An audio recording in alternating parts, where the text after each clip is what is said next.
Hello friends, welcome to the continuation of serial communication programming. In the previous video, we had gone through the important registers of it as well as the concept of baud rate. And in continuation, we also observed the important steps with respect to serial communication programming. And we had also gone through the program for transmitting the letter A serially at 4800 baud rate continuously, and in this video we will have a continuation of that, and we are going to make a transmission of three characters.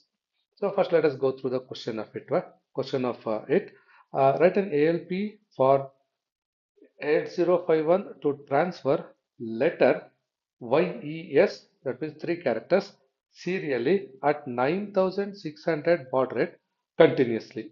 So continuously in the sense, again we have to keep the program in the infinite loop. So for this we can write the program in two different ways, and I am going to show both the programming ways in this particular video. So let us go with the first one. So as per the procedure, so we need to first make a configuration of the tmod register. So it has been shown in the previous video. You can just go through that for further reference. So for tmod register, whatever the previous video we have set for tmod, same here also it is being followed. So that is what 20H.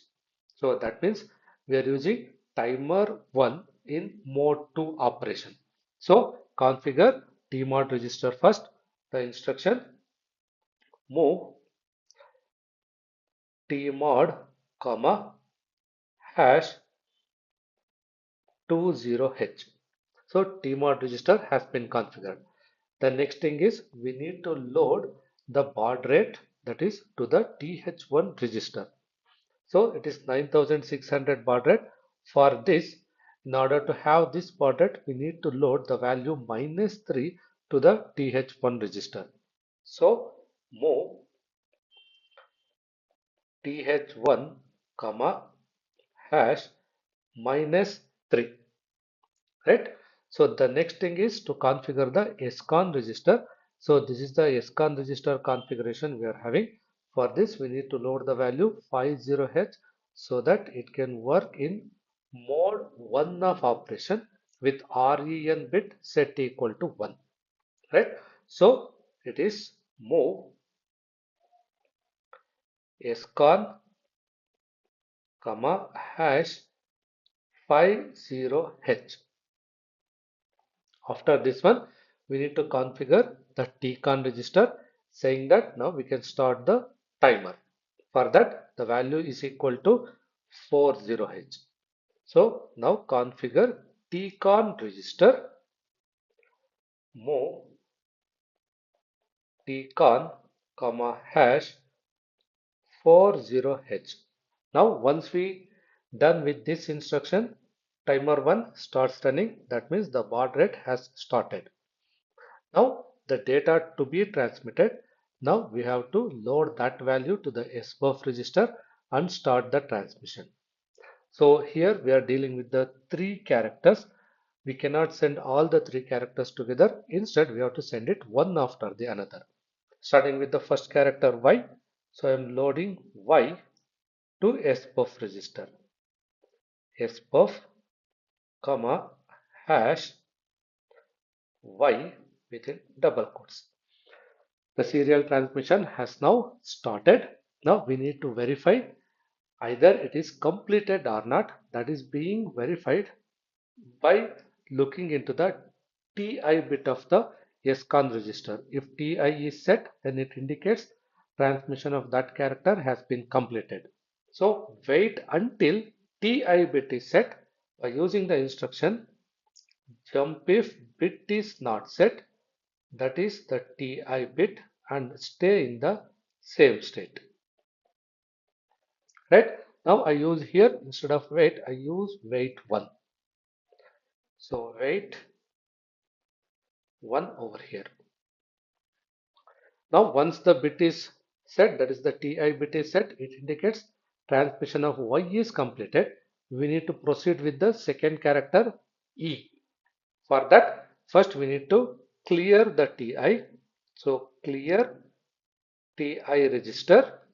TI bit, it's not the register, sorry. So it's the bit. Then after again load the second one, move sbuff comma hash. So Y is over. Now I need to start with the E.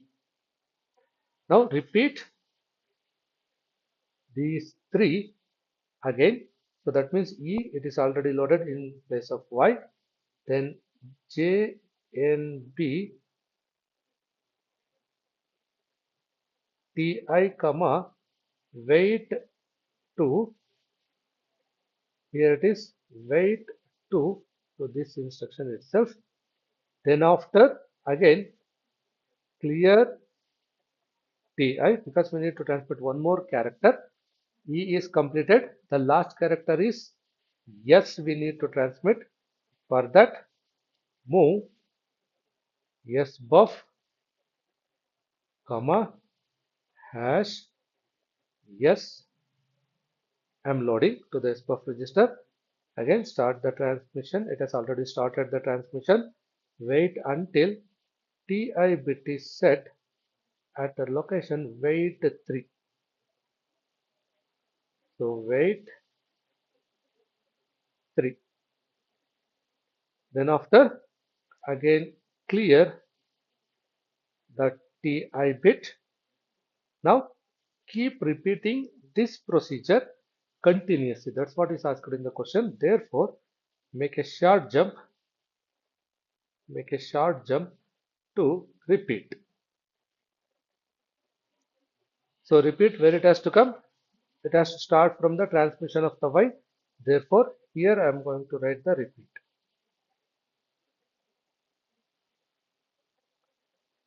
Right. So this is one way of programming where for each character transmission, we are writing these three instructions again and again.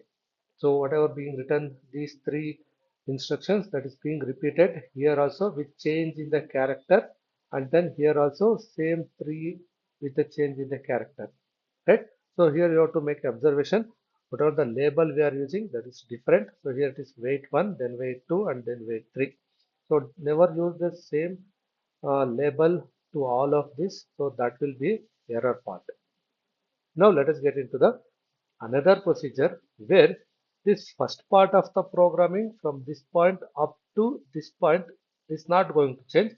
Instead of writing YES separately, we are going to make a subroutine call for that. Now let us get into that concept. In the second method, so these four instructions are not going to change. The first one, configuring of the TMOD register, then loading the TH1 with the required baud rate value, that is -3 over here, then configuring of the SCON register, and then the configuring of the TCON register. So these four instructions are not going to change, making the continuation from this point and onwards. So the first character to be transmitted is Y. So I'm loading that to the accumulator. Move A comma hash Y. So I'm not loading that to the SPUF. So I'm loading that to the accumulator. Then after I will make a subroutine call for this one. So that is a call trans. So this subroutine is going to make the transmission of the content that has been loaded to the accumulator. We'll get into the subroutine later. Then after the transmission of Y, we must transmit the next character, and that character will be loaded to the accumulator. After Y, it is E. So make the same subroutine call, a call trans, and then the next character to be transmitted is yes, and we are loading that to the accumulator.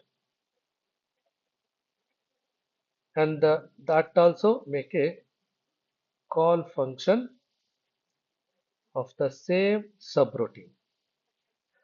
So now let us get into the subroutine part of it. So now this subroutine is going to perform the transmission of that.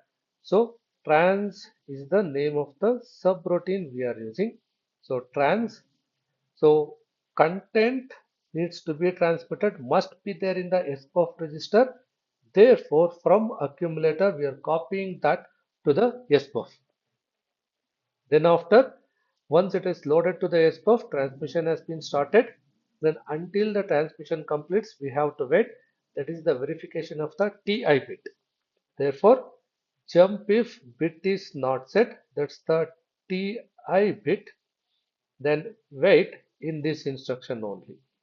So it is waiting in this instruction. After the completion of the transmission, then clear the TI bit, then after return from the subroutine. Right? So if we consider the transmission of this first character y, so y is loaded to the accumulator, then we are making a subroutine call for trans, so then it will come to this location. From accumulator, the data will be loaded to the SBUF register and it will wait until TI bit is set, saying that the character is transmitted or not. Once the TI is set, it indicates the character present in the SBUF has been completely transmitted. Then after, clear the TI, return from the subroutine. Return to where? Return to this particular instruction. Then E is loaded to the accumulator. Again call the same function, same procedure. Then it will return to this instruction. Load S to the accumulator. Then again make a call for the subroutine, and this procedure needs to be repeated again and again. So in the question it is continuously being asked.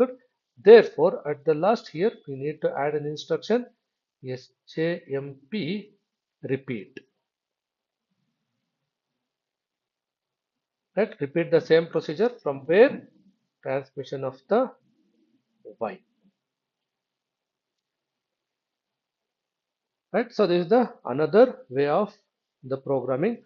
Either you write the program in this pattern or in this pattern. So both of them are correct and holds good for that question. Thanks for watching.